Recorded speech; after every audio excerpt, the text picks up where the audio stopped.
Primeiramente, eu gostaria de pedir desculpas por falar em português, e o faço por respeito à língua espanhola, para não cometer agressões a essa tão bonita língua.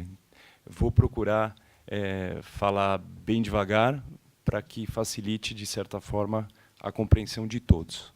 Primeiramente, gostaria de agradecer e parabenizar a Faculdade de Direito da Universidade Nacional de Cuyo pela realização do evento, pela iniciativa.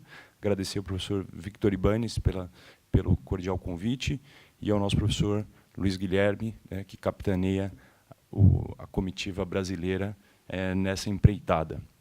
É muito importante para nós, brasileiros, ter essa experiência com a Argentina, com os professores argentinos, sobre o desenvolvimento do direito eleitoral e da democracia.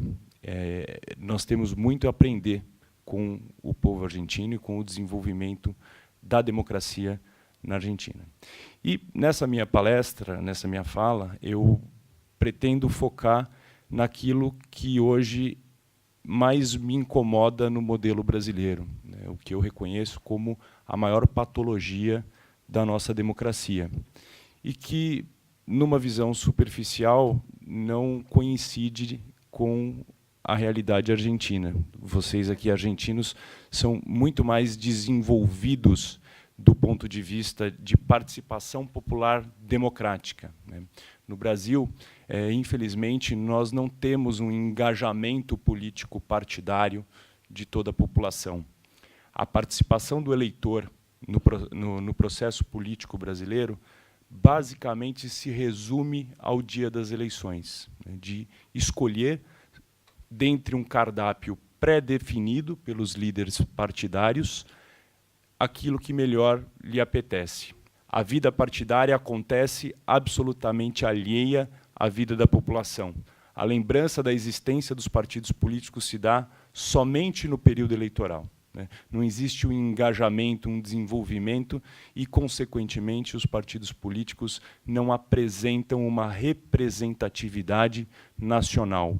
Infelizmente, hoje no Brasil, nós temos mais de 35 partidos políticos e não conseguimos reconhecer, na maioria deles, qual a bandeira, qual a ideologia, qual o programa que eles representam. Então, isso nos coloca, talvez, a grande patologia, o grande problema que o Brasil enfrenta e que precisa, obrigatoriamente, de uma reforma estrutural na nossa vida política democrática para corrigi-lo.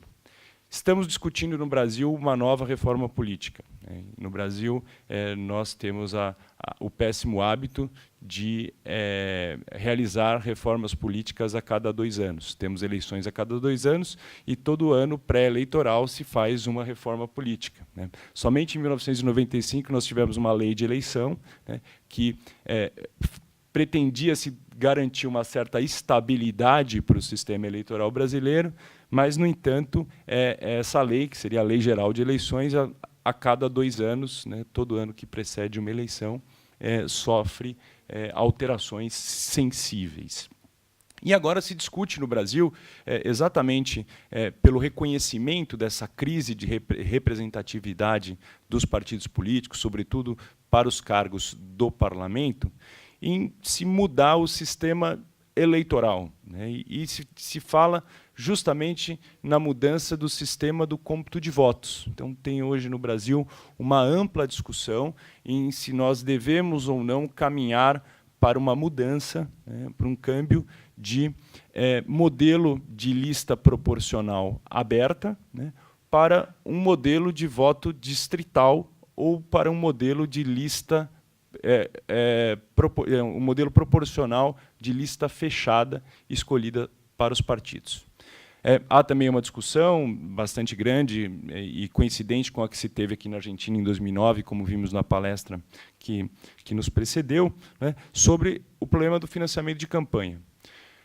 Todas essas questões eu vejo como questões relevantes e importantes, mas, no entanto, não serão suficientes para corrigir o problema da democracia brasileira, né? Antes da gente definir o final do processo eleitoral, que é exatamente o cômputo de votos e a participação do povo na escolha dos candidatos, nós precisamos de medidas afirmativas do Estado brasileiro para propiciar um desenvolvimento de uma cultura democrática.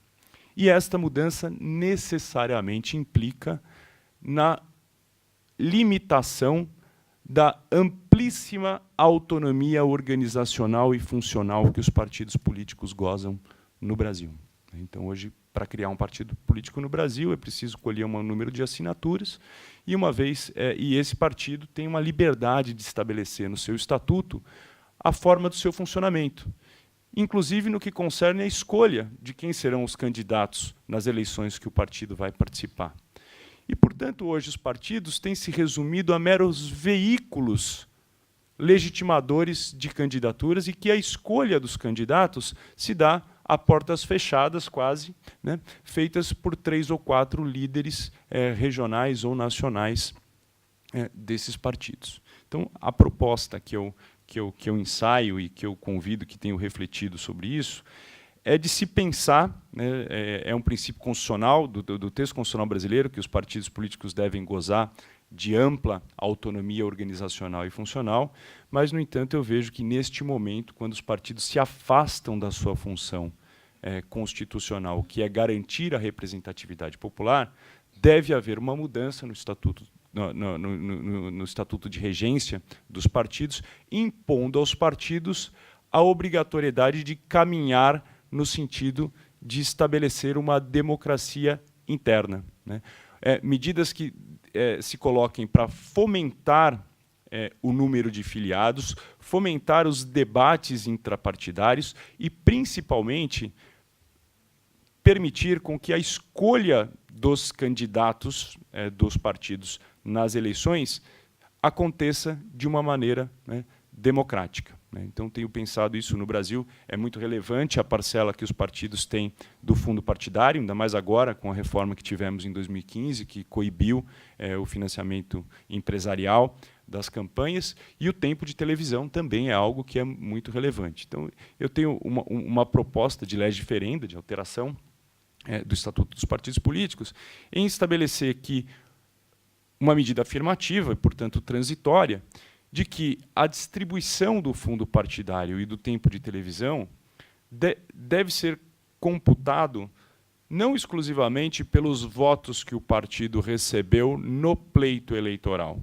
mas pelo grau de democracia interna que o partido apresenta e pelo grau de permeabilidade que o partido tem na sociedade. Então, ou seja, um partido que tem um elevado número de filiados, né, e que esses filiados têm acesso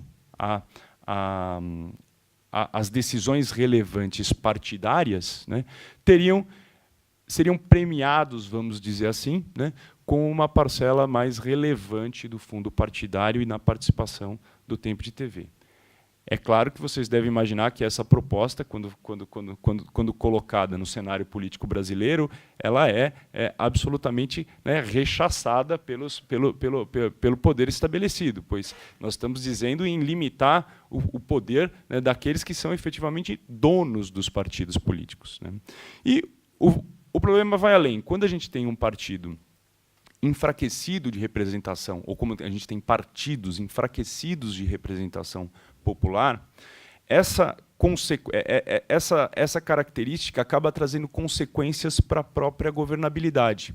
Porque, como as decisões partidárias não estão fundadas, não estão lastreadas em um substrato ideológico ou programático, né, o partido elege os seus representantes e estes representantes acabam realizando os seus mandatos parlamentares de maneira absolutamente autônoma, né? Eu não tenho uma unidade ideológica que conforma o posicionamento dos partidos. Então, vocês todos acompanharam, né, o que aconteceu no Brasil recentemente, no caso do impeachment da presidente, que decorreu, né, basicamente da perda da sustentabilidade dela no parlamento e que, curiosamente, iniciou-se com uma infidelidade dos deputados que compunham um grande partido da base aliada. né? Então, a minha proposta de reflexão, e que buscarei